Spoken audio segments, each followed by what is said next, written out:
Hey guys, how are you all doing? Right, few facts about coronavirus. I think I've already spoken in my regional language. This time I'm going to be talking in English because a lot of people want to know the actual facts.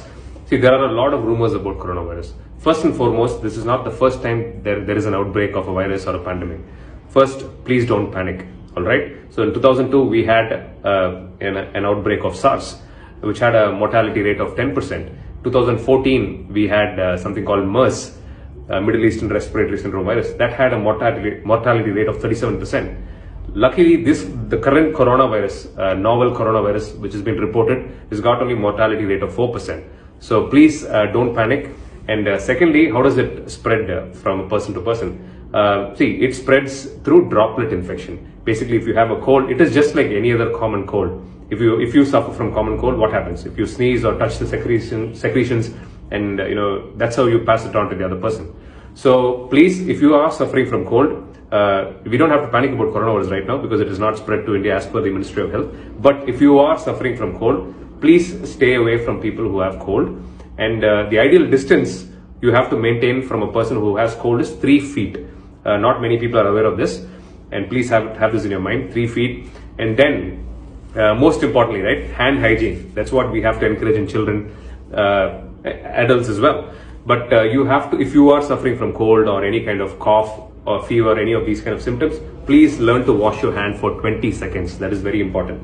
And then what does coronavirus do? It basically affects your respiratory system, and then eventually in few people who are immunocompromised, it leads to death through multi-organ failure and so on and so forth. So how can you categorize these multi-organ failure patients? The immunocompromised patients.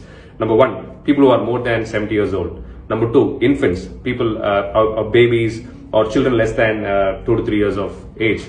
And cancer patients, people who are on chemotherapy, who are on immunosuppressant drugs, chronic diabetic patients. So all these people belong to the HIV patients as well. All these people belong to the immunosuppressed category. So the point is, coronavirus, a lot of people think if you are affected with coronavirus, you're going to die right away. Sorry guys, the truth is that's not true. And please don't spread rumors that coronavirus is going to kill a person right away. That is very important, right? So immunity, if you are immunocompromised or if your immunity levels are low, you are going to be, there is a high chance that you can get not just coronavirus, any kind of viral or bacterial infection. So how do you combat that? Basically, you work on improving your immunity, right? So how do you work on improving your immunity? Consume foods which enhance your immunity naturally. For example, vitamin C rich foods, oranges. Number two, it's pretty popular in our country, guavas. Guavas are fantastic sources of vitamin C. And then you can have these amlas. In regional language we call it nellika. You can have that. And four, ginger. Ginger is an excellent immune system enhancer. You can have a small, like a pea size of ginger cut, and you can just have it with warm water. That really helps. And green leafy vegetables. Obviously, we all know that green leafy vegetables improve our immune system.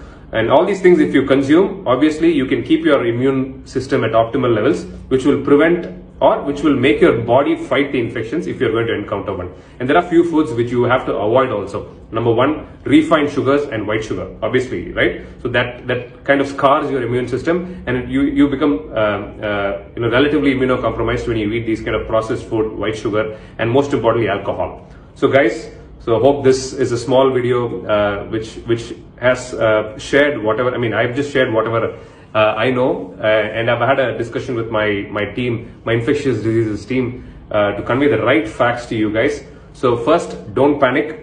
It's okay. And and a lot of parents express their concerns about sending their children to school. My opinion on that is, guys, don't get scared. You can go to school. Just focus on your hand hygiene and your hygiene on the whole itself.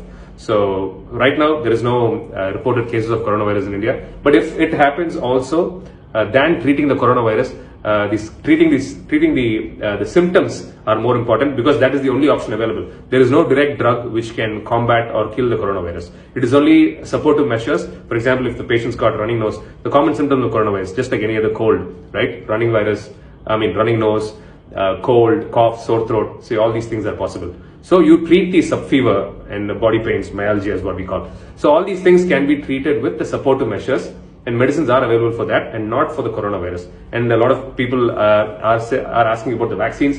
There is no vaccine for coronavirus right now. So that's the point. So hope you find this video useful, guys, and please don't spread panic about coronaviruses, and let's talk only the facts, and let's share the right things to people. And most importantly, there's a lot of negativity around any pandemic or any outbreak of a disease or something. So please, let's not add fuel to the fire by spreading the wrong information.